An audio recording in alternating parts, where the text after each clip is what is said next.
It's time for this week's episode of Brandon Sports Talk, featuring in-depth interviews from those who are trending in the world of athletics. And now, here's the host of Brandon Sports Talk, Brandon Pate.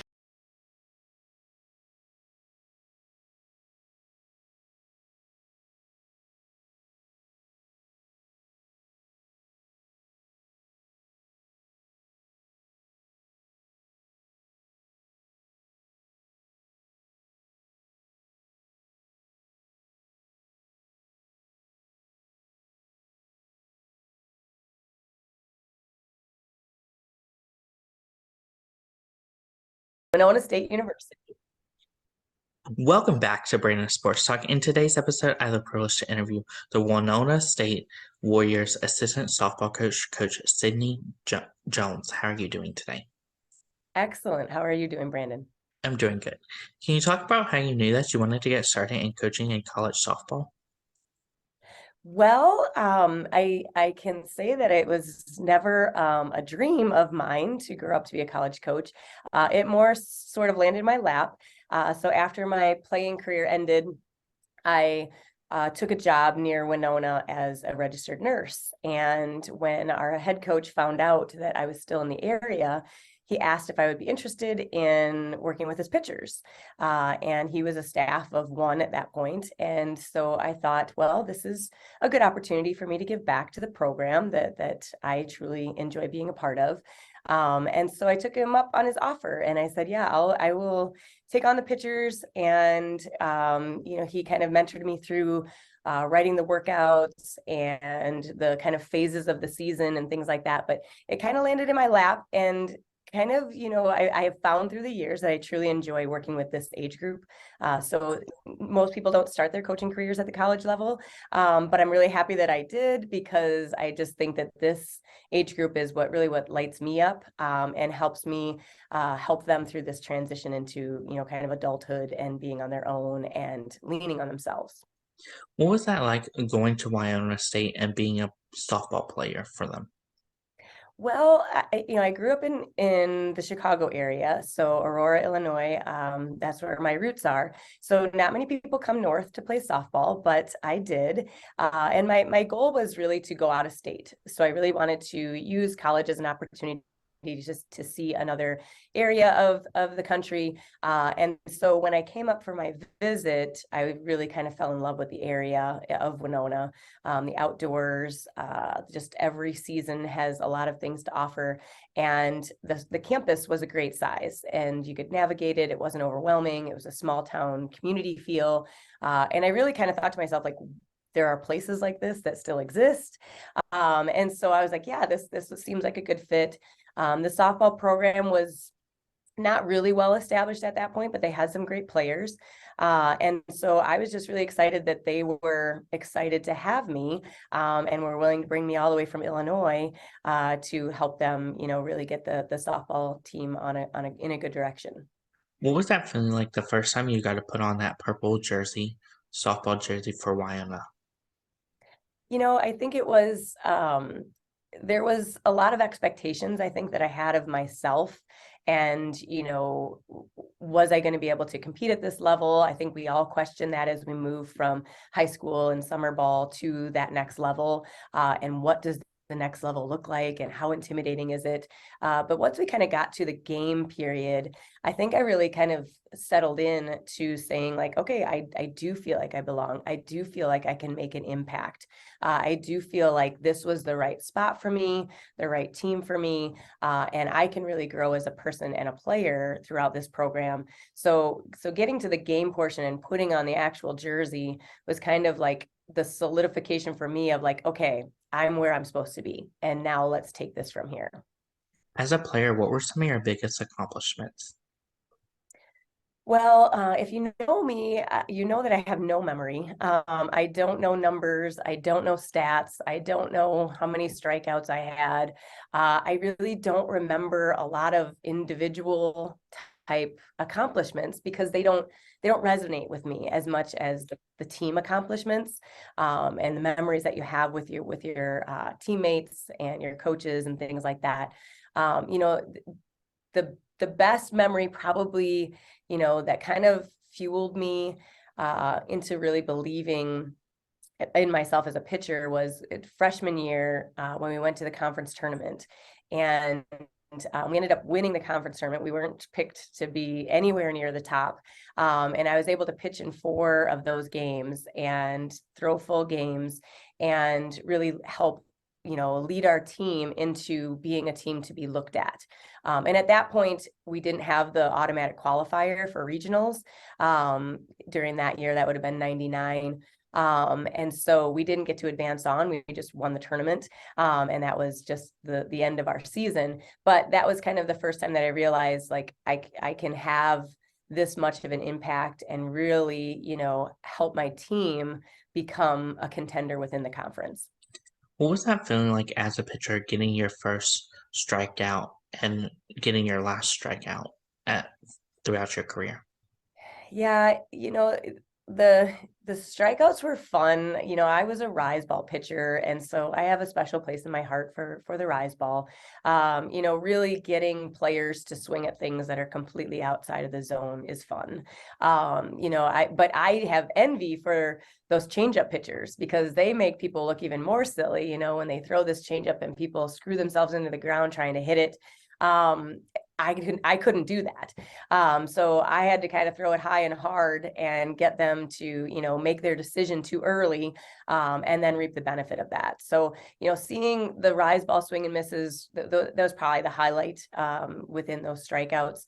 But certainly, being able to come back with strike pitches, with curveballs and screwballs to set up that rise ball was what I learned as I progressed, through my years. So freshman year, it was a lot of high heat, and then not able to rely on that through the rest of the years. So by senior year, then, coming into the end of my career, I would say that we really had worked hard on the setup pitches going into that rise ball, and not having to rely on that for all of the strikeouts, but learning to really throw pitches that were deceptive, that started inside the zone and broke outside the zone, and really kind of learned where my where my maximum break was going to happen. So as I finished my career, that was really fun, just visualizing the movement of my pitches. After your collegiate career, what was that like getting into nursing and becoming a nurse? So that was kind of, reality hitting, really. I mean, I remember waking up, the day after we finished our last game of my senior year, and obviously it was on a loss in the conference tournament. And I woke up the next morning and I just thought, well, what am I good at? Like, I was good at softball and I knew how to do this. And now no one's going to pat me on the back for being a good nurse and give me a high five and, those kind of things. But that was when I realized, like, yeah, that can happen. Like, if I invest and practice, and open myself up to mentoring and coaching from other nurses, that is possible, that I can strive to be the best nurse that I can be. And so I think that, softball really helped prepare me to work in the team setting that nursing really is. You're never alone. You're always having your resources. And so kind of that transition, I just had to learn that they did connect, because growing up, you felt like, athletics and academics were so separate. But as I matured, I really realized they are connected. And if I use my strengths from athletics, that's going to continue to propel, my academic and professional career. What was that transition like from you from going from being a nurse and working in a corporate setting to then getting into college coaching? So, well, I haven't given up the nursing side. So I kind of had to find a way to make the two worlds mesh. And so I started my career at Mayo Clinic, and I did bedside nursing and coaching on the side. And as the years progressed, I was commuting, I was working 12-hour shifts. And, bedside nursing is exhausting. I was working on an orthopedic trauma unit, so really heavy patients. And I got to the point where I just said, well, if I want to continue coaching, maybe I need to look at, how to best make both of these two worlds come together. And in doing that, I kind of, a mentor of mine, Joe Stayskull, was always mentioning nursing faculty positions. What would you think about this? And I think you'd be a great teacher. And she was always very motivating for me, and really the one that got me to finally say, like, okay, let me take a look at this faculty side. Like, maybe I can do this. Maybe I can, work at Winona State within the nursing department and also be able then to coach and have my hours just be more manageable because I'm on one site. And so in 2012, I took a nursing faculty position and have loved the marriage of those two. And so now I get to be on campus every day.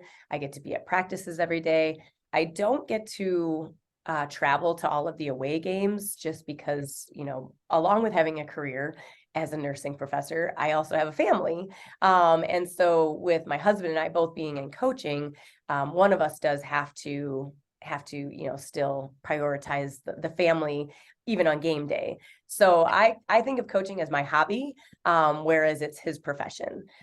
Being a nursing professor is my profession, and I love the outlet that I get to have as far as the softball side of things go. What has that been like, obviously balancing the two and making it equal in your life?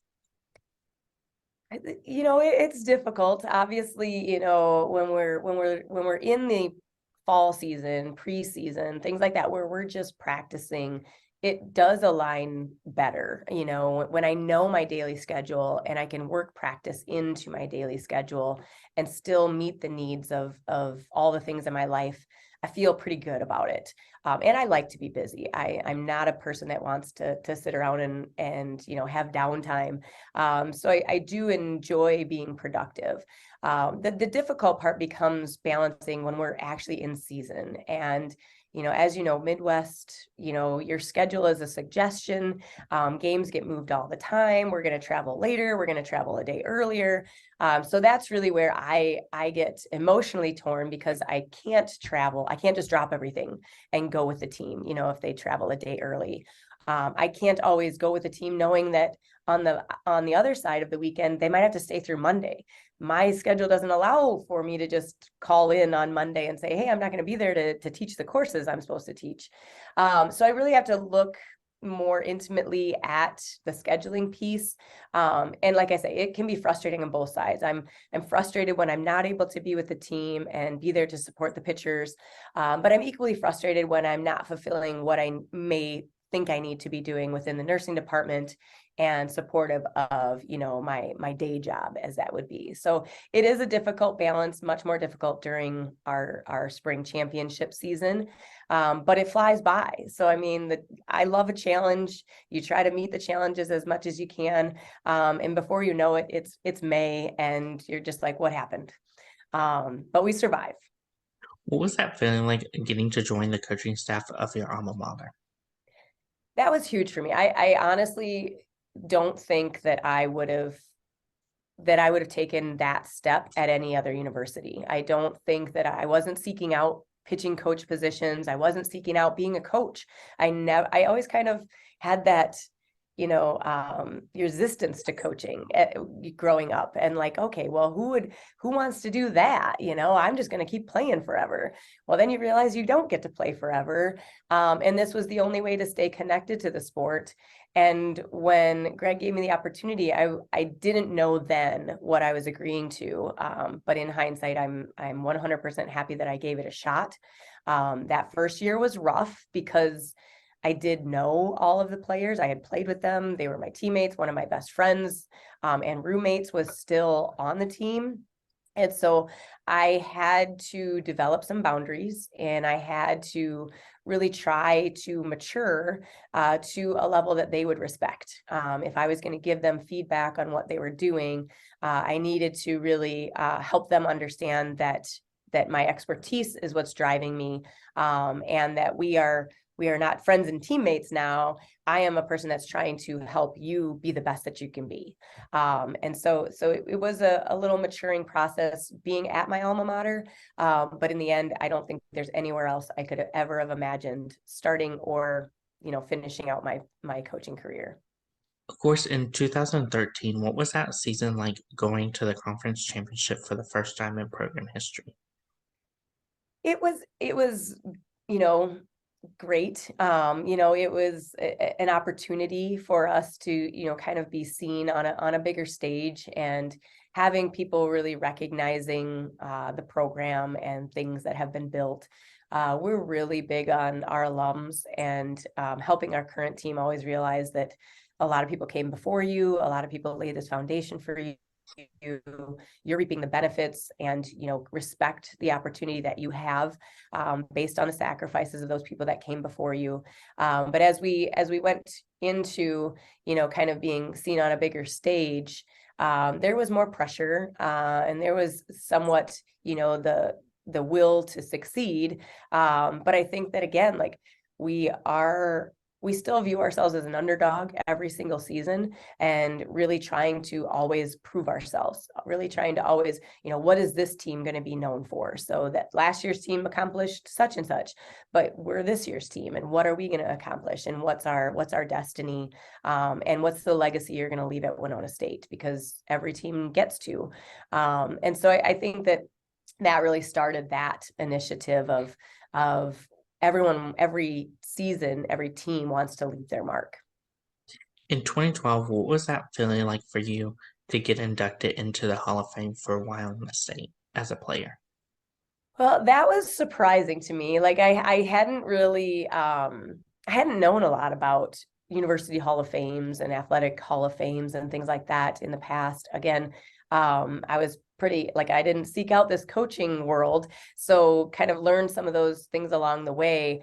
But I was really honored. I didn't know what first ballot meant even. They're like, you got it in first ballot. I'm like, I don't know what that means, but wonderful. So I was really honored that the first time I was eligible, that I was able to be inducted. I took a lot of pride in that, in being, there weren't as many softball players inducted to that point in time, as we have had since. So I also view that as kind of an impetus for me to continue to nominate softball players. So every year we look at, who's up for a nomination as far as Hall of Fame goes, and what do we have for support for putting those people forward. So it was a good learning experience for me to be inducted. It was a huge honor. You get to kind of relive all of those great memories and have teammates come back and share those times with them. So it was like kind of like a mini reunion, and just, again, it fueled me to understand the impact that hopefully we're still having on young women. Of course, in 2011, what was that feeling like returning back to coaching after taking a break from coaching? Yeah, so I took a break to have our second child, and so she is our youngest. And so we had two kids at that point under the age of 3. And with both parents being involved in the coaching profession, I just knew that one of us needed to raise the kids, especially in that infant stage where Piper was. And so I did say, this was a life balance issue. And I knew that I needed to be more proactive and not just get in over my head and then decide to step away. I respected the program too much, and what we had built, and the players really too, that I wanted to step away in a clean cut after a season, and allow them to have, those other seasons with a different pitching coach so that they could develop those relationships with that person.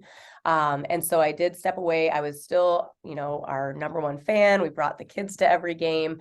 Traveling with 2 infant and toddler children was not always fun. My in-laws were great at being supportive of us. But it was emotional, at times when I wasn't, in the dugout and things like that, and as intertwined in the happenings of softball, I just had to remember that, God was telling me where I needed to be, and I was still having life fulfillment based on that. And I was supporting my husband in his endeavors of his coaching profession and things like that, and helping our whole family kind of continue to go forward. Of course, in 2011, what was that feeling like coming back to college coaching and getting back started as an assistant coach for the softball program? It was, the transition was easy. I mean, it was just stepping into it and stepping out of it. And really it was seamless. Other than I did use some of that time in that time period to help better myself as well, and what can I be better at as a coach? What has changed with the game? What are things I can do to help keep myself up to date?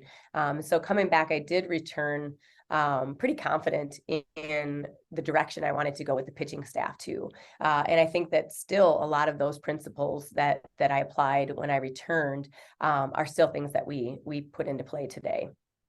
How does a typical game day look like for you as a coach versus for your pitchers? So, again, they vary. We were just in Florida for a week, and so I got to be there. I got to be there all the time with the team. I was there from the moment, we arrived in the vans, we got out of the car, putting on our cleats until we took off our cleats at the end of the day. And that would be my preference because I love the game. I love being a part of the game. But for the most part of game days now, as the spring rolls out, I'm able to be at all the home games. And so I, usually teach or work in the nursing department in the morning, get to the field by noon, and we're usually playing by 1 or 2 p.m. So I'm always there before, my goal anyway, is always to be there before the pitchers start warming up. So I might miss hitting and some throwing and things like that. But when our pitchers go to do their game warm up, I try to be there for that time so that I can go to the bullpen with them, that I can be there if they want to be, want a sounding board, that we can help, get the relief pitchers ready to go. But that's always my goal, to be there at least an hour before game time, because I know our pitchers aren't warming up before that. So if I can beat that 1 hour mark, I feel good that I have been a presence for them, whether they need it or not, a presence for them as they prepare for that game. Of course, being a pitching coach, what has it been like obviously seeing those pitchers come out with success just like how you have as a player? Yeah, I tell all of our pitchers, like, there's records in the record book. Again, like, I don't know numbers. I don't know what records I have or don't have. But my goal is always to make them better than I was. Based on my knowledge, what can we do to help you exceed what has been done? What can we do to make you the best pitcher that's ever been at Winona State? And so having them strive for, that every single day, and we don't talk about numbers a lot as a staff, with our pitchers. We don't talk about their ERAs. We don't talk about, how many strikeouts and walks they have. We try to limit our walks, but we really don't focus on the numbers. The one thing that we focus on a ton is first pitch strike. And if you can get that first pitch as a strike, then we're on the right road. So we might look at ratios of that. But other than that, I really try to frame their success within the team success, because that's really still what we're here for. It doesn't matter if we have a All-American pitcher and we're losing every game. That's not success to me. The team success is really what is priority and what I want to be our pitcher's priority. So driving that home to them every single practice, every single workout that we have, that any out is a good out, and any win for the team is a win for us. So trying to get them to buy into that. Can you talk about, of course, the culture that you've helped to build from being a coach from when you were a player? Yeah, so when I was a player, there was an evolving kind of an evolving feeling to my playing career, because the coach that recruited me was not the coach that stayed on for 4 years. So I had a couple different coaches. We had an athletic director step in as the coach for a year, and then Greg came to coach. And from that point, it really kind of started to hit me that that we were part of something bigger than ourselves, and that's really what he started to preach. And now I think the culture that we continue is that we are all part of something bigger than us, that the program is still what matters, and churning out graduates that we're proud of as human beings. Those are the outcomes we want. Wins and losses matter, because any coach, has to get paid and have a paycheck and have a job. But I think that for the most part, when we are able to not focus on the win-loss record, and we're able to focus on our progress, our growth, our mindset, our maturity as we go forward, and then culminating that into, like, usually our seniors, we promote them a lot. Look where these people have come from, look where they are now, look where they're headed, talking about what their next steps are, sharing those things with the younger, student athletes so that they continue to aspire to those things. And then really trying to get them all to graduation, because they're at the Division II level, and we get to do both. We get to have a priority on academics as well as athletics, and we want everyone to walk away with that college graduation and the celebration of them as a true student athlete, not just one or the other. Who are some of the teams that you face each week in your conference? So, well, we have a large conference, and so within the Northern Sun, we kind of have travel partners. So Upper Iowa University is our travel partner. So we'll play a home doubleheader with them, usually at the beginning of the season, when the weather's still questionable, so that then we can always move that later in the season if we need to. But other surrounding schools, I mean, Mankato, Minnesota State Mankato, as well as Augustana University, are always huge rivals, and always at the top of the conference. And again, we try not to look outside our dugout, but it is good to obviously have other programs that are keeping our conference strong as well. And we have a lot of teams that are up and coming. A lot of coaching changes have happened over the last few years. And so there's a lot of programs to watch as far as up and down the conference. It'll be really interesting to see how things shake out this season. What was that feeling like the first time you stepped on to the softball field as a coach from when you were a player? Bittersweet. I'll admit, like it wasn't love at first sight. I didn't love coaching. I wanted to be between the white lines, not on the other side of the white lines. There were things that were happening that I still felt like I can still contribute, but my career was done, and it did take a good couple months, or maybe even that first season, to get past that feeling of, I want to contribute between the lines.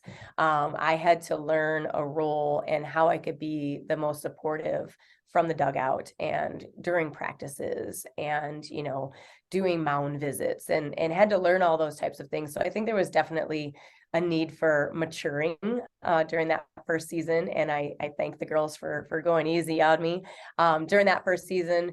But that was also what kind of cemented my love for, okay, I've seen my growth, and I can continue to grow, and I can continue to bring these student athletes along with me on this road.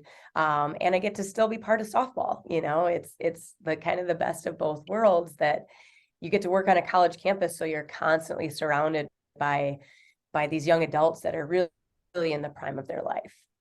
What does the recruitment process look like for those prospective student athletes, and what does that official visit look like at Winona State? Great question. So, again, with my full-time job, recruiting isn't a huge part of my duties, basically because, like I say, I'm in my office, my nursing office, most of the day, whereas Greg takes on the majority of the recruiting visits, especially when they come to campus. He's a very I won't use the word control freak, but you can if you want. But he likes to be involved, and he wants those recruits to know that he is all in. He has watched their video. He's come to watch them play. He has evaluated them himself, and that he truly wants them to be a part of this culture and a part of this program. So I think him conveying that during those visits is really important. When there are pitchers on campus, I try to be available. Sometimes they come to the nursing building and we meet in here versus in our athletic facilities. So we try to make things work. But recruiting isn't a huge part of what I do day to day. And I would say official visit wise, we don't do too many. In this day and age, there's so many student athletes that, they plan their visit, they let us know when they're going to be here, or we set up a day, but it doesn't always involve that official visit side of things. And so we've done a fair share of them, but I wouldn't say that they're the norm. Moreover, it's the visits that are kind of set up where, they're gonna be on campus for this day, or they're coming to a camp and they decide to visit campus a day early. Those kind of things was kind of how our visits work out. As a coach and alumni of the school, what is that feeling like seeing those freshmen put on that same uniform that you put on as a player? That has, continued to fuel me. Again, like knowing that our program has stayed strong for this many years. And we are very grateful for that. And so continuing to welcome strong student athletes into the program, and the recruits that we get, and some of the student athletes that could have gone a level higher, could have gone Division I, but choose to come here. I think it's really fulfilling because they are just my colleagues basically now. Once they're in the program, we're all for the same purpose, and we're all going out and having the same fight every single day out there. So really, when the freshmen come through the door, it takes a little bit to know them, and to learn their personalities. And so I think, usually by the end of fall ball, we feel like we all know each other a little bit better. But the freshmen coming in continue to keep things fresh and new, and remind us that, it is really, you're a part of 4 different teams, basically. So every year that you're playing, you're a part of a different team, because it's still going to have different members making that up. And so helping the freshmen really understand that is sometimes hard, because then a class will graduate and they'll really miss those seniors. But look what you get to build. You get to build your new nucleus and your new team and your new identity. What is that like, obviously seeing those seniors put on that uniform for the last time like you did? Yeah, that's tough. I do not like when people cry based on their performance. It's something my staff knows, my pitchers know, that I don't want to come into the dugout and see you crying and pouting because of your performance. If you're not on the mound, you need to be turned around and supporting the team and taking us in that right direction. But I will tell you that I'm the biggest crier when it comes to emotional settings and senior day, and things like that, where we're really honoring our players and our seniors. I am emotional, and it's because they mean so much to us. We've spent 4 to 5 years with these student athletes and really shared everything with them. They're a part of our Jones family. We're all a part of the Warrior family. And so when it gets to be that time when it could be their last outing, I think that, having that emotional connection with them, and there's nothing good you can say, except you'll get through it, and you'll make this your best, and you'll transition to whatever comes next. But it is truly an emotional time for me, and a time when I want our student athletes to really feel that we will miss them, and that we will continue to play for them in the future. As a pitching coach and a coach, what is it like seeing your players go on and achieve those dreams outside of college, outside of the sport of softball, but also in the sport of softball, going like to Athletes Unlimited or for the national team? Yeah, great question. So we don't see a ton of our players go on after school. Some have gone on to play overseas, and things like that. But a lot of times,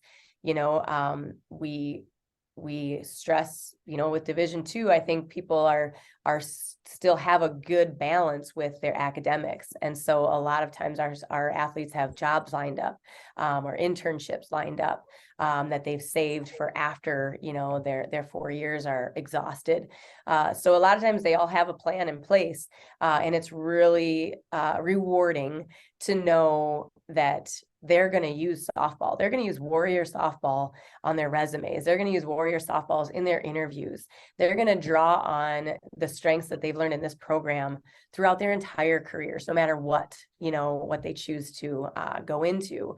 So I think it's really, it's part of that rewarding side of coaching that I didn't expect, that you do get to see them go on. You get to stay in contact with them. You get to invite them back for alumni events and hear what's happening with them and their families and things like that.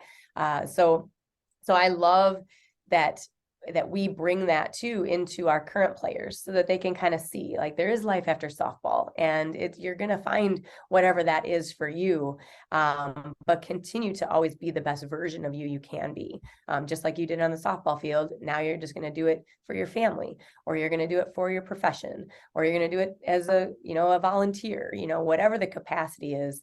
Continue to dig deep, and passion and pride in all that we do. What are some of your future plans for the program moving forward? Well, day by day, I'm not a huge goal and 5 years from now type of person.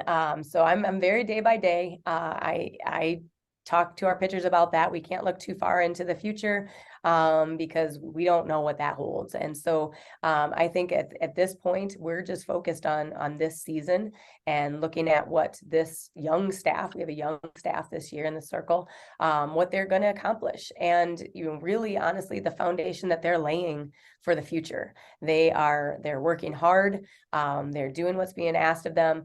They're going above and beyond in some areas. We're trying to get them to go above and beyond in every area, so that they can continue to get the most of their potential. But I think we're happy with where this foundational staff is going to put us as we move forward. We bring in 6 to 7 pitchers next year.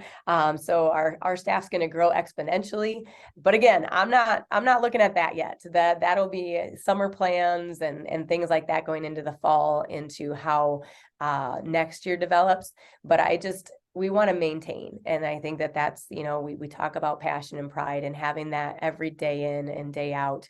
And so if we stay locked in on one pitch at a time, as coaches, I feel like that rubs off on our players too, and they stay locked in that moment. What advice would you give those high school athletes that are entering college softball for the first time in the first freshman season? Generations are changing, and summer ball is got a lot going on. And I think that we in the softball segment of sports, we talk a lot about scholarships, and we talk when kids are young and they're in high school and you want to get that scholarship and you want to go D1, or whatever your goals might be, but understanding that achieving those goals isn't the end. And it's really the beginning. I mean, college is a reset, and college is a chance to redefine yourself as a athlete. It's a chance to really see your full potential.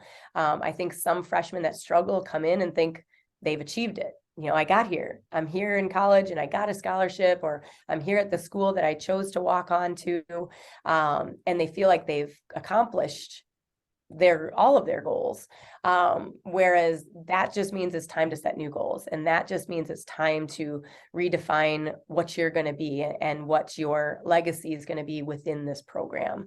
And so I would just encourage them all to continue to have the passion, and you look for new passions, new teammates that help drive you, a new program that you're playing for, and really dedicate themselves to that program. Sometimes things happen and you have to transfer, or you make a decision and it doesn't work out. But for the most part, any decision we make that our right decision, and we can push that in the right direction. So I would encourage freshmen to buy in as quickly and swiftly as you possibly can. Look at those teammates around you. Listen to the coaches that are trying to help you become successful in that program, because that's really what's going to help you, kind of weave into the culture a little bit more quickly. What advice would you give those softball players looking to go professionally with Athletes Unlimited or the national team route? I think health is a big thing, that a lot of times as young athletes, we don't consider. I know after my playing career, there's no way that I had, physically, the ability to probably go on to play. And so I really try to help athletes understand that, after a 4-year college career, you're going to be beat up. And so you have to decide, and you have to have that passion to go on to the next level, whatever that may be. But then also helping them realize that, every season is a new season. If you go and play for a season and you love it, you might do it again. If you go and play for a season and it wasn't for you, it's okay to go a different route. And again, with those college graduates and having people finishing their academic careers, they now have that degree in their back pocket. So whenever they choose to use it, it'll be there. But helping them just understand that kind of life balance, that the opportunities are there to continue to play, but that they are going to look, differently. And you just have to kind of enter into that with that open mind. What advice would you give those coaches and even players that are transitioning to getting into college coaching and coaching at their alma mater like you did? Well, I mean, again, this was the best fit for me. It is a struggle sometimes for student athletes to stay at their alma mater and really be viewed as a coach, because they were just a teammate a year ago. So that is a struggle, and that that becomes a head coach. Do you want to hire your graduates back into your program? I think if you get the opportunity, that means that head coach believes in you, and believes that you can have the maturity to help the program move forward. Because if there's any hesitancy, a head coach would encourage you to go somewhere else. There's a lot of GA positions and things like that. And so I think that if you have the opportunity at your alma mater, it's great, and it means that somebody believes in you. And just if you're entering coaching for the first time, I think, again, like, the gift I had was that I wasn't pursuing coaching. Coaching pursued me. And so I didn't know anything about it. And so I was green as can be. And so I just tried to be a sponge as much as possible. Let people guide you, let people, honor those mentors that you see on the field and off the field and things like that. And so allow everyone that can be a mentor to be your mentor, and then take what works for you, and build in what your coaching personality is going to be. That's great advice. Where can my listeners find you at on social media along with the Winona State softball program at? Can you repeat that one? Where can my listeners find you at on social media along with the program at? So I'm not huge on social media. So my kids always make fun of me, my own kids. But on the Winona State Athletics softball webpage, we have contact information there. We have links to Twitter, which I do not run. We have links to Instagram and Facebook. And so if anybody's interested in following our program and supporting Winona State softball, you can find us on that webpage. Thank you again, Coach Cyndy Jones, for your interview, and best of luck in your future as the assistant coach for Winona State Warriors softball. Excellent. Thank you for having me. You can find Brandon Sports Talk on Facebook at Brandon Sports Talk, Instagram at Brandon Sports Talk, Twitter at Talk_Brandon, and you can find me on YouTube at Brandon Sports Talk. Don't forget to like, comment, and subscribe. Thank you again, Coach Cyndy Jones, for your interview, and best of luck in your future. Thank you. You've been watching Brandon Sports Talk. Please feel free to like, share, and subscribe to Brandon Sports Talk on social media and on YouTube.